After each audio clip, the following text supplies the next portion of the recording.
Hi, to pair your QCY T1S with iPhone as a first step, you will need to make sure they are charged.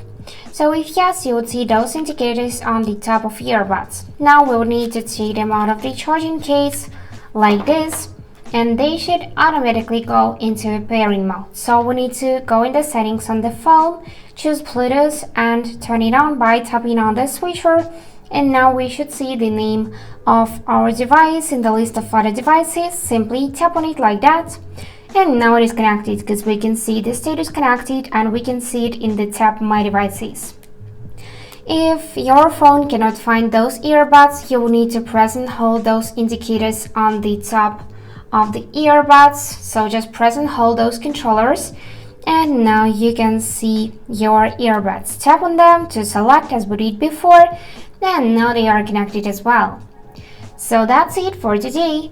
If you found this video helpful, please subscribe, like and comment.